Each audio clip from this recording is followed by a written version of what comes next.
We're back in a podcast closet from an undisclosed location. This is definitely no longer my office in a tiny apartment, now dominated by a tiny baby. It is Wednesday morning, November 19th, and we are bringing back an old tradition here today. Andrew drinks alone and talks to himself. Not a beer, of course, because I'm the father of a 2-week-old. Can't be drinking in the middle of the day just yet. Diet Mountain Dew, the unofficial sponsor of my early fatherhood and the Patriots beat, if you've been paying close attention. Today, we got lots to cover. I got 6 big picture thoughts for you. We're going to take a minute to hit pause on the season, right? We all took a little break after that Thursday night game. See where the Patriots just have been, where they are now at 9-2, what's coming up next, and then we'll take a little jaunt around the AFC and see what's going on there. But first, I do want to apologize for being gone for almost 2 weeks. My wife delivered on November 8th, and days later, we found out we have to relocate. Again, this was like we go to the hospital, we get home with the baby, and then find out we have to relocate because our landlord has tested for lead paint, and shockingly, in an old building in the greater Boston area, has found a ton of it. So that can't happen, that it's flaking with a young baby. That caused the delay, but that relocation and all of the paint stuff has been taken care of. So we're back twice a week. Later in this episode, you'll have Jared Wilson, rookie left guard who just coming off his best game and is also one of the most interesting guys in the Patriots locker room already. I will let him show you and explain later in this show. Our next episode will be Thursday with Brian Barrett of The Ringer, who, if you've been listening to the show, it's just awesome. We call him the Metric Man. He's got all of the numbers. He'll have everything you want to know for Sunday's game against the Bengals. We'll touch on it a little today, just so you get probably what you want, what you've been jonesing for. But we're going to save the big Bengals preview, as we usually do, record Thursday night, and then it gets to you like Friday morning, Friday midday. After that, we will be back with another Mike Giardi Monday. And that is, of course, a staple in season of the Pats Interference podcast. Proud member of the kaleidoscopic, kissable, now kid-friendly, and kick-ass CLNS Media Network. One last heads up before we get into the 6 thoughts. This intro, will end with a dad pod segment. There's plenty of football first. I have been backed up physically and mentally with a ton of takes and stats and success rates, but there is some non-football at the end. So this is your heads up. You picky eaters of the Pats Interference podcast listening family. If you don't want to listen to the non-football, it's at the end. You can skip it and go straight to Jared Wilson. Now, football. Item number 1, playoffs.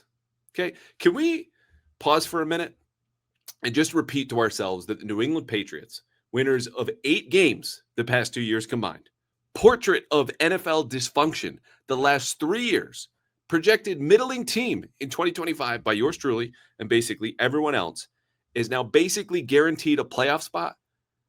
And it's not Thanksgiving yet.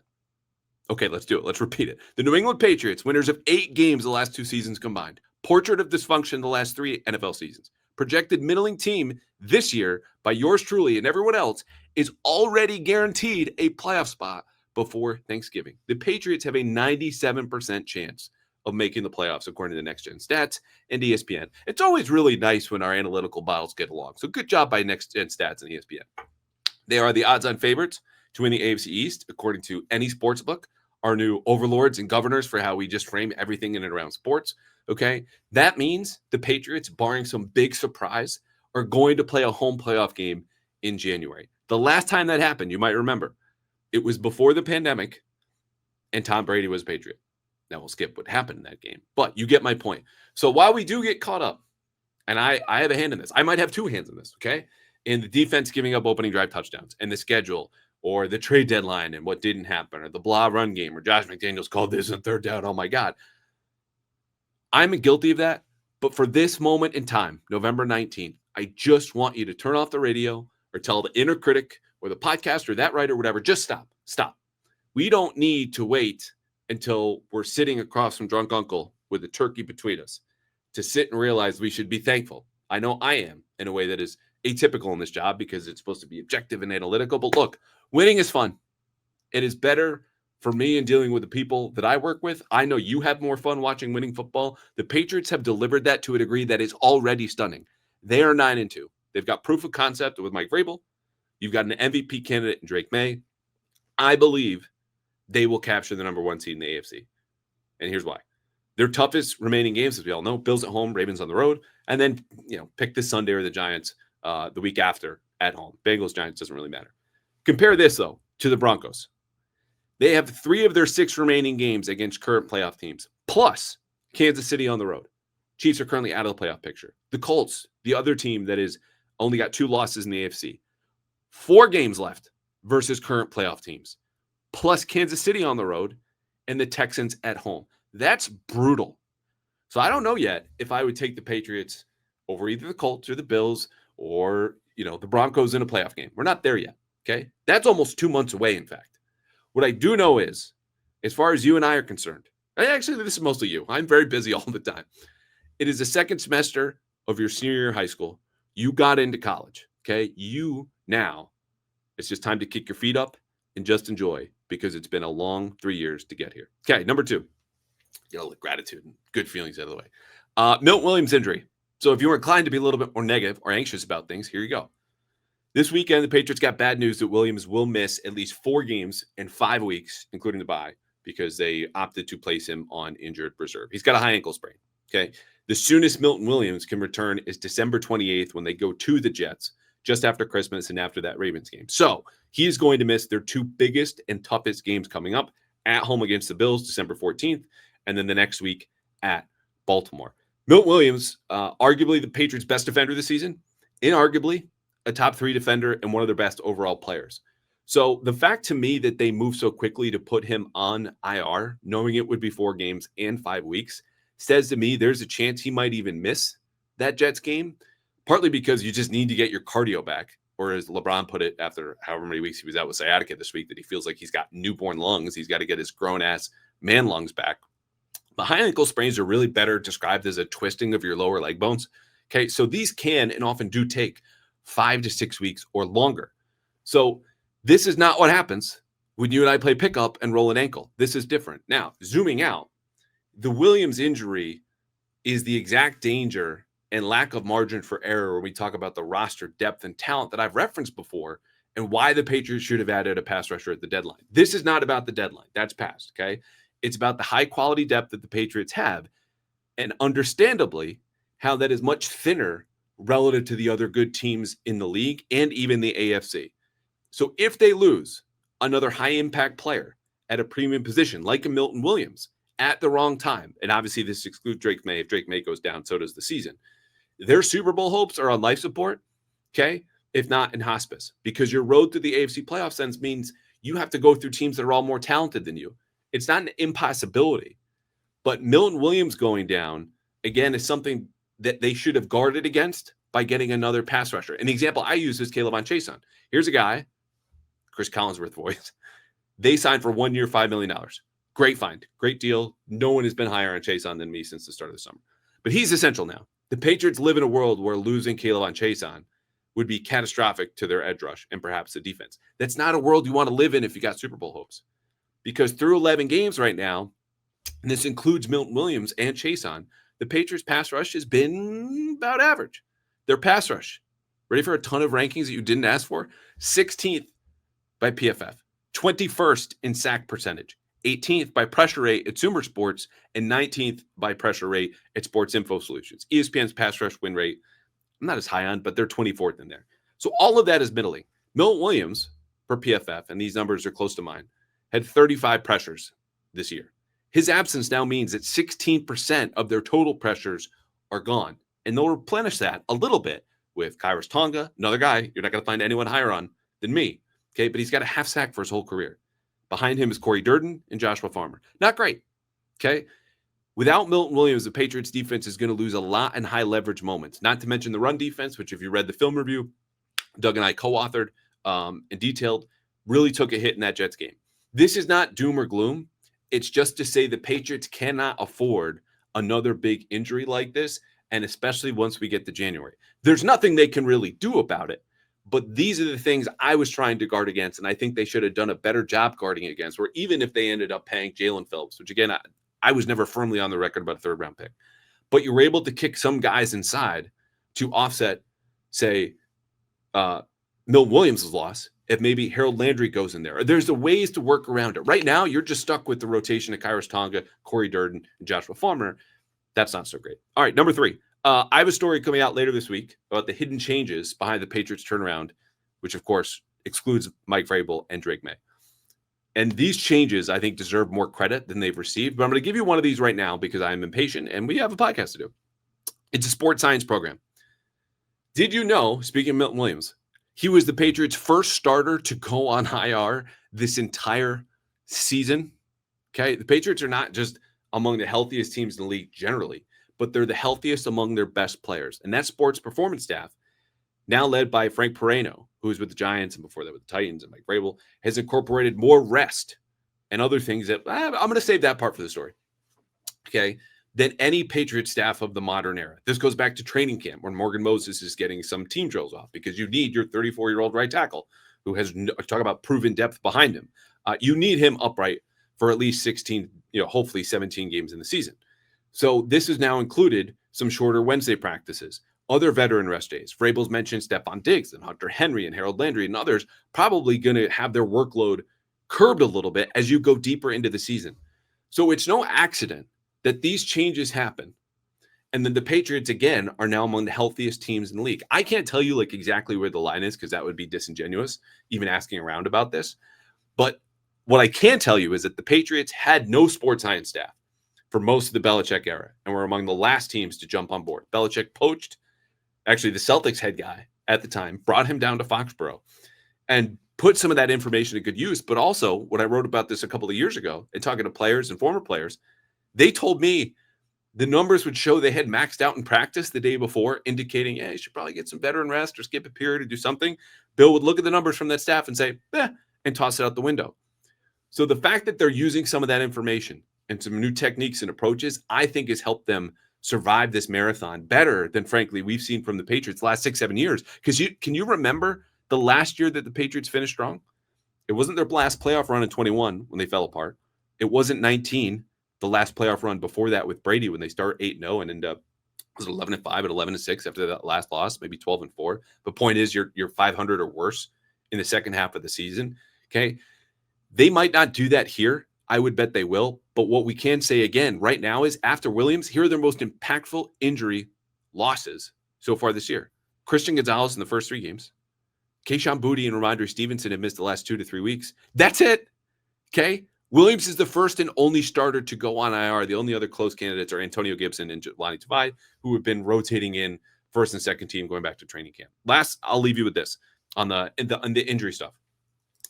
I don't like giving you stats I can't explain in terms of the formula, but this captures exactly what we're talking about. SpoTrack, the salary cap website, offers a real-time look at the injured cash totals for each team and position group and injury type, meaning for the teams, how much guaranteed money goes down the drain when so-and-so walks into the trainer's room and doesn't come back.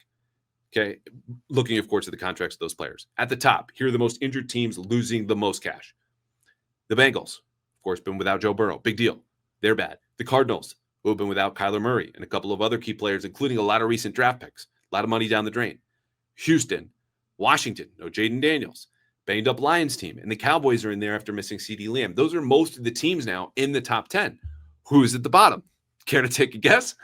Patriots are third right now. If you flip this and go, who are the healthiest teams that have lost the least amount of cash? They're third. Ahead of them are the Jaguars, currently a playoff team, and it's a prize team, which also prize teams are pretty healthy. And then the Rams, who might be the best team in football and certainly among the smartest, no worse than top 5. You want to go behind the Patriots? Because this will reinforce the point even a little bit further. The Seahawks, another playoff team, they're fourth. Chiefs, Bucks, Packers, and Eagles. So of the 8 teams that have lost the least amount of cash to injury, 7 right now are in the playoff picture. And the other one is maybe at the end of a dynasty and still probably going to make the playoffs in the Chiefs. This is how big injuries are, and this is how much that's helped the Patriots, that they've been able to curb that up until Milton Williams was lost with a high ankle sprain. All right, we got 3 more, then Dad Pat. But first, PrizePicks. Okay, we've been talking about this all year. I talk about it with Mike Giardi in my private time because PrizePicks, yeah, sure, is a sponsor of the podcast. But I got to tell you, this is the simplest, most fun, and easiest way to win money while you watch sports. I don't know if that interests you at all, but now that we've got hockey back in full swing, we've got basketball. And let me tell you, I watched a pretty sucky Celtics-Nets game last night that was made happier with a newborn in my lap and a winning PrizePicks lineup in my right hand on my phone. This is where you go because every week we give you PrizePicks picks of the week. This is based on the Patriots and their opponents. And I don't do it because PrizePicks for me is not for football. It's for other sports. But for you, if you're watching the Patriots and you want to win a little bit of money, take 2 or 3 or only one and make your own pick and build your own lineup with all the stuff that we give you. It could be Drake Maye touchdowns or Drake Maye passing yards or Trayvon Henderson rushing yards or touchdown, whatever you want. And the best thing about PrizePicks, in my opinion, is not that you get your money quickly like this once you win and you can get it out.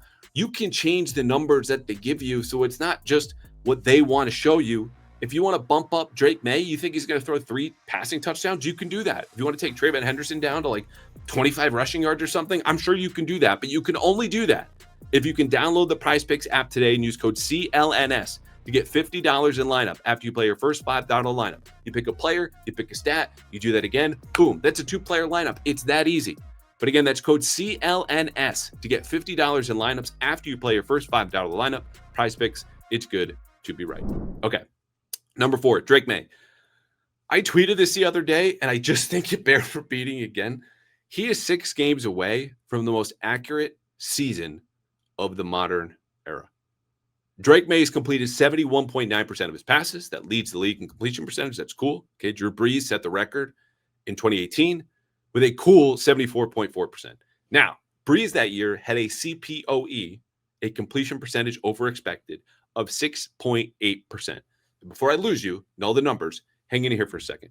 All CPOE of 6.8% means is that based on the location and difficulties of the throws, Drew Brees was 6.8% more accurate than was expected from like an average quarterback based on the throws that he was making against the certain defenses and receivers, okay?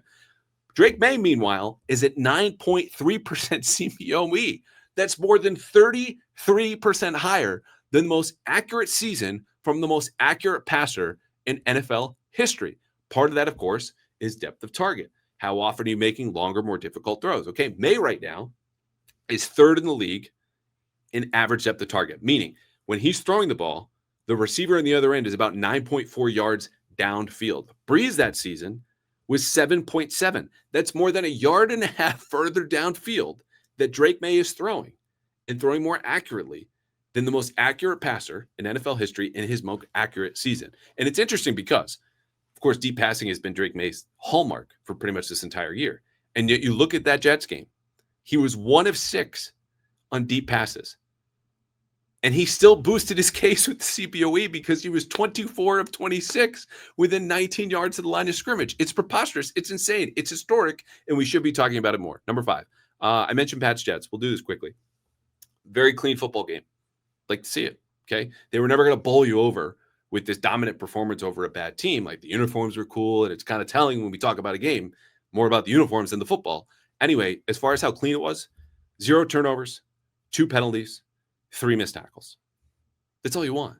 And that's all you need. That's especially what you need if your depth is going to take some hit going into the playoffs, where you just need to hold on and let Drake Maye do his thing. And that's exactly what the Patriots did. Now, to help him, Josh McDaniels did some fun stuff. You had some 10 personnel, which means they ran with 4 receivers, 1 running back, no tight ends, because they really didn't have any tight ends after Hunter Henry. Austin Hooper was out. And they also ran out Ben Brown as the 6th offensive lineman to be another de facto tight end. And with Ben Brown, it's not like, hey, they've got, the goal line package on the field and they're probably going to run behind the extra offensive lineman. McDaniels ran behind Ben Brown. He ran away from Ben Brown. They had a play action pass in there. So there's stuff in here that I'm like, oh, this is cool. And asking guys about it after, it was like, hey, they said it's all hands on deck, meaning the coaching staff. We just have to do whatever works. Okay. That's the only rule. It could be anything. Just do what you have to do to get by. And Kayshon Boutte might be back this week. Ramondre Stevenson might be back this week. They could have both of them, one of them, maybe none of them. Hopefully both. We hope everyone is as healthy as possible. But my point is, for a coach that does not lack for creativity, I don't want the goal for the Patriots to now be, after this Jets game, where you saw some of these wrinkles work, and they absolutely work, to, okay, let's get back to our base stuff. If it works, man, keep doing it. And not major in 10 personnel, right? Like we're running air raid in college. It's just to say that when you have a tiny small sample, but 75% success rate on those passes, maybe mix it in and get Kayshon Boutte with Stephon Diggs and Demario Douglas and Matt Collins. Because inevitably, with how those guys are playing, and Demario Douglas had 3 catches versus man coverage, one of them is going to have a mismatch You can only exploit it if they're all in the field at the same time. So again, I hope they incorporate more of those wrinkles. Sometimes the best inventions were stumbled upon or out of desperation. In this case, might be both. Don't file it away for good. Just file it away in the back of their minds. I hope they go back to that if they need it. Defensively, a great Christian Barmore game. It's hard to say he's underwhelmed this season, even though Jardy and I have called him out here and there. We're just saying it was kind of a quiet game, no pressures, no run stuff. I'm not saying he's underwhelmed because I just can't give you another example of a guy who came off of 2 instances of blood clot related symptoms last year and came back to play football. So calibrating the expectations and being fair is really difficult, even if he's lost weight and feels good. It's just hard. Statistically, though, it is a little surprising to see him have just 1 sack, and it's not about the sack because he's had a lot of pressures.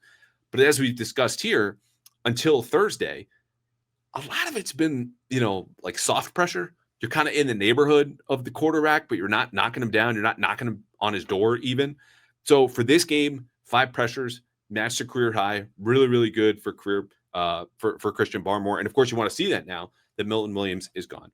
That's all for that game, which, by the way, might have been, I don't know, the one game this season, maybe across the entire league, that has played most to expectation.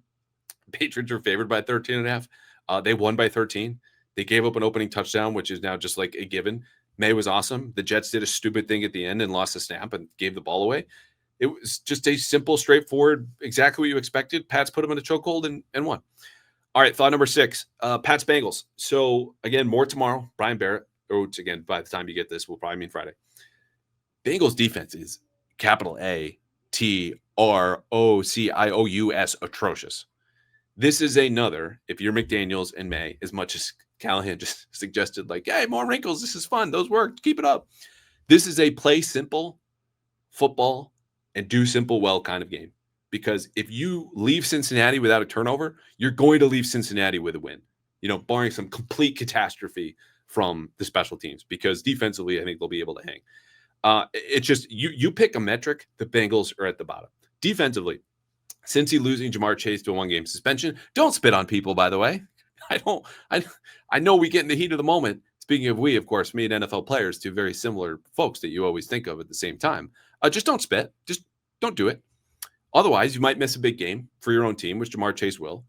Since he's out, I would expect Christian Gonzalez to shadow T. Higgins. This won't be 100% of the time because the Patriots need counters or disguises to the Bengals counters to get Gonzalez off of Higgins when they want, and they will.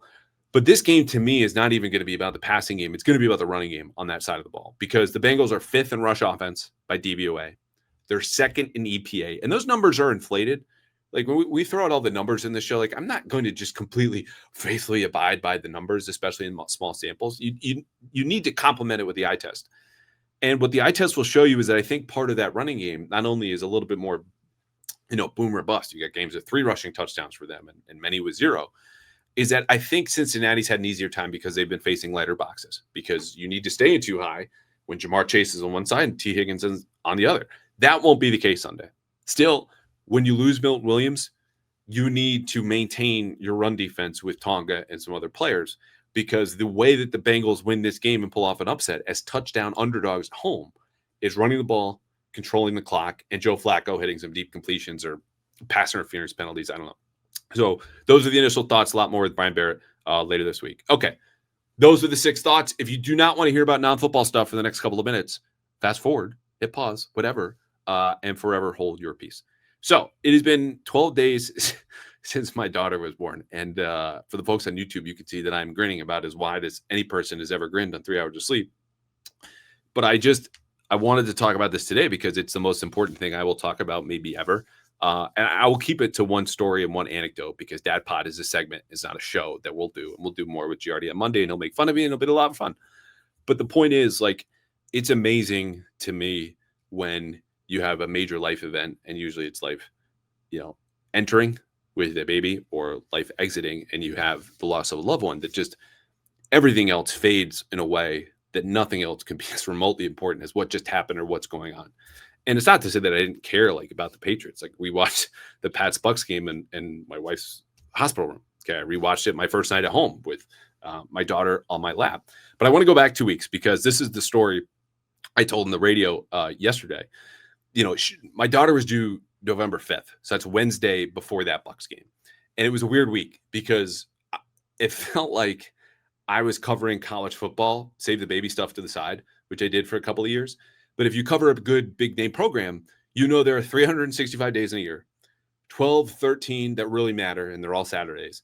But even within that subset, there's only like 3 that really, really matter. Okay. You're playing a rival, you're playing a top team, conference championship. That's it. Like, all due respect, Nicholls State, okay, doesn't count. But when you look at the Patriots schedule now and the way the season has developed and how good they are, 17 of those 365 days matter. But within those 17, you're like, the next good team they're going to play is Buffalo, which is in a month when you're talking about this Bucs game. And the last good team they played before this was also Buffalo, which is more than a month earlier. So there's only 3 to 4 that tell us really something. And while all this attention and weight is going to be on this upcoming Sunday, I'm like, why am I in Foxborough? Well, it's because there's nothing for me to do. Wednesday comes and goes, nothing happens. Thursday comes and goes, nothing happens. And so Friday I say, look, I'm going to stay home. She's a little bit late. We had an appointment. That's fine. And Doug, by the way, who I have said many great things, and I've said them to his face and to other people and on the show, was the world's best teammate throughout all this. And I am so incredibly lucky to have that guy as a coworker and a friend. But moving on Friday. So that night, labor onset's very fast. And the summary here is we basically had an extended weekend at Beth Israel in Boston, and it was just the best care in the entire world I could have ever imagined. Like, it was, of all the nurses we met, over 20, and the care, not just medically, but like the personal touches, I left feeling like a little bit better about humanity. Now, of the 20 plus nurses, though, then here's the crux of the story that swung through. And I would say all of them. There was one that my wife did not like. And it was the first one we met. They admit us at like 10 o'clock Friday night. We sit in a room, triage room. She comes in. Hey, girlfriend, how are we doing? This nurse, who I get a very, very small glimpse at, because I have to immediately divert my eyes, because in that moment, I could not tell if that woman, that nurse, was the last woman I had dated before my wife, who was a nurse and had the same height and the same hair color and wore the same headbands the same way and used the same tone of voice and phrases and all of this different stuff. And of course, it turned out not to be her, and what would have been the world's most insane coincidence. And ultimately, we would have been fine, though it didn't end particularly well. But my wife just was a little annoyed, and I wanted to share, and thank God had the good sense not to say, oh, by the way, this is like what my last girlfriend before you was like, because she's dealing with the worst pain of her entire life and can't throw up anymore because she'd been doing that for 2 hours. So it turns out, again, it wasn't her, but until I started now changing diapers at 3 a.m. for a crying baby while trying to shush this crying baby, while my wife and mother-in-law, who's staying with us, are in adjacent rooms and trying to keep them asleep instead of the crying baby waking them up, I have never known panic like I did in that split-second moment trying to decipher, and in the ensuing minutes of listening to this woman while I'm not looking at the nurse taking care of my wife to figure it out. But my wife is a badass, and it's been a hell of a 12 days. So that was the story. The one anecdote I'll share is something that people who are close to me, like really, really close, only know. And that when I was in college, and this is honestly like mostly high school, late middle school, most of college, I had always wanted to coach. Like, I followed the dynasty years and the whole league and could tell you every single player and the depth chart and the assistant coaches and the schemes and all the stats and like stuff that parents say about their kids. Oh, he knows everything. But like, I was so set on all parts of coaching. And when I got to UConn, where I worked a lot, the student newspaper, student radio, and got to know some people that were on staff, I realized that like these dudes who told me this don't raise their kids. They recruit other kids for work. Okay. They have a higher divorce rate, and they're working 18 hours a day. And the work didn't scare me at all. It felt like those guys who were talking about building a family and a program, like, we're kind of living a lie. And look, if that's what you want to do and you're good at it, by all means. I just found out very late in the process. This was like late junior year, which is also when I decided not to major, but that's another story. That sacrifice was not worth it to me. I couldn't choose all of that day after day after day and tell myself those same stories about, oh, this is for my family and putting food on the table. No, it's because I like football or basketball, and I want to pursue those things and live it in the competition and the strategy and the camaraderie and everything day to day to day. So I chose a wife I had not met yet, a baby that didn't exist yet, obviously, and pivoted. And look, it's, I'm sure part of it was the anxiety of like not wanting to go into maybe one of the least stable kind of professions where you're whole job is at the whim and performance of 18-year-olds who, if you're in college or a little bit more in the NFL. But the point is, like, I chose then maybe the only less stable line of work in the ever shrinking sports media space. And I have been just beyond lucky ever since then. But it is a wild thing 13 and a half years later for a moment of a lifetime to arrive after you spent a lifetime waiting for that moment, and she's in your arms and she's here. And the way I see fatherhood is that I owe her everything, and I owe her my best always, except for when I'm sitting alone in a closet and fighting off tears talking on a podcast. So look, that's it. I'm back to work full time now. We'll do it through the end of the Super Bowl. I will take an extended break in the spring. That's not for you. That's not to worry about. But I want to just end on this too, because, again, in the 12 days and other than this big, father expert, if you know a single mom in your life, I just want you to tell her whatever you feel most comfortable with. The feeling I have is pride, because this is just so hard. And for the women who have to do that on their own or do it on their own or whatever the circumstances are. And I get that saying this is like people who go on shows that are like, oh, pay the teachers, save the turtles, like just the easy layup stuff. But I always knew it was hard. And I have just the utmost respect for the toughness and dedication that takes to do it well. So if you have a single mom in your life, just, try to make her day. Anyway, in a just totally natural pivot, here comes Jared Wilson, and we will have another episode for you later this week. If, by the way, you stuck it out, I think you probably have another minute to give us a rating or review on Spotify or Apple, or subscribe on YouTube @_Andrew Callahan, of course, the Patriots Press Pass channel. But we really want you to subscribe to @_Andrew Callahan on YouTube. That'd be a huge help. So we will be back all football all the time later this week with Brian Barrett, Mike Charity Mondays after that, and then a Monday night game against the Giants before we all get a big bye week. Until then, thanks for listening, and it is so good to be back. All right, as promised, Jared Wilson here. We're going to make history for you, not for the show. This is the first 4-minute drill you're ever going to run where you're not trying to run out the clock. We're going to go through as many questions with the Patriots' third-round rookie, coming off his best game against the Jets last week. Don't ask him about it, though, because he's on to Cincinnati. You ready? Indeed, yes, I am. All right, here we go. Starting the clock right now. Okay, like I just told you off air, we talked to Kairos Tonga last week, who shared that you greet him every time by just giving a big Hulk, Tonga. Do you greet anyone else like this, or what's the strangest greeting for any teammate you got? Just Tonga. Tonga. Just okay. Tonga. Yeah. Still, you can. I love the change in the tone. We ask everyone this. Do you have an alias or fake name you give when you're riding in an Uber? I do not. No. Okay. Just Jared? Just Jared. You ever looked at your rating? No. I've never looked at the rating. No. I've never. All right. Well, if we have you back, you got to look at it, and we'll get a report back. Cool. Best thing about being an offensive lineman? That's a good question. What's the best thing about being an offensive lineman? It's just the guys that are next to you.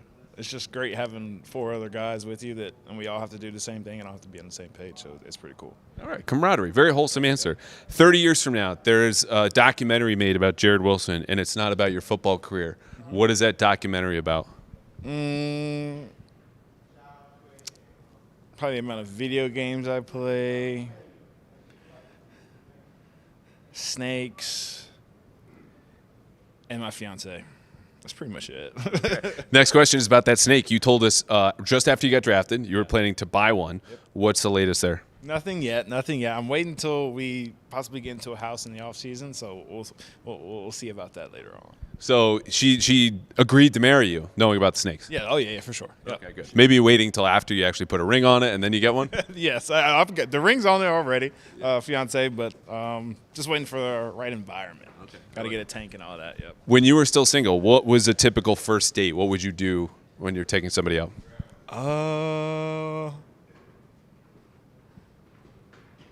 Movies. Go get something to eat. I don't know. Yeah. Something simple? Yeah, something very simple. Yeah. All right, very good. When you first were drafted, you were very brave on your first press conference because you told us this about Josh McDaniels on May 9th. Quote, his voice is really loud. He's a short guy, but he talks and everyone stops and listens. Can you tell us what Josh McDaniels short and loud sounds like in a meeting? He's not really loud in meetings.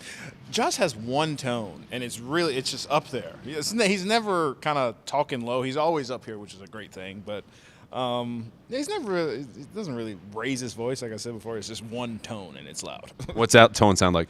I can't put an impersonation on it. I can't do that. Okay. I don't know just yet. Yeah. We got one impersonation of Drake Maye by Hunter Henry earlier this year. Yeah, it's pretty good. You get to make the play call. 4th and goal at the 1. What run? I assume it's a run. Are you calling? Power, counter, zone, duo. What's the play call? Duo. If we're on the 1? Yeah. Duo. Okay. Got to be straight downhill. Is that just your favorite play in general, or just 4th and 1? That's the go-to. That's my favorite. That's one of my favorite plays. Yeah. It's just I'm coming right at you. So people don't know you were one of the fastest offensive linemen ever tested at the combine. 4.84 40. Mm-hmm. Mike Vrabel ran a 4.93. What do you make of that? I didn't know that. I didn't know that, but that's pretty cool. I guess. Yeah, it's pretty cool. I was trying to run as hard as I did, and came out with that number. Yeah. Would you ever tell him that? You think? No, I don't think I'd ever mention that.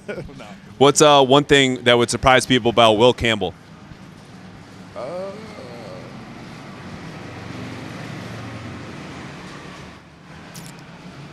I don't know. Honestly, I don't know.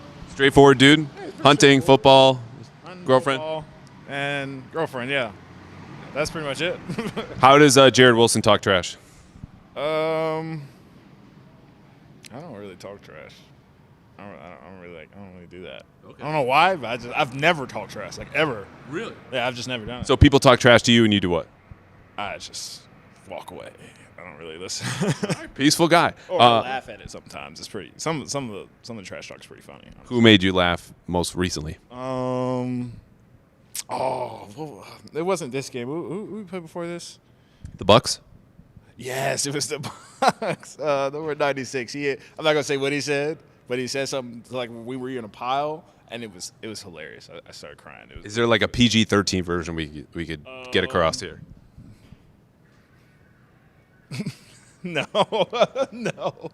All right, we'll get this off the record sometime later. Last one. Teammate FaceTimes you late at night. Okay, who is the last teammate you're gonna pick up? Like, you see the name and you're like, nope, no way. Caden Wallace.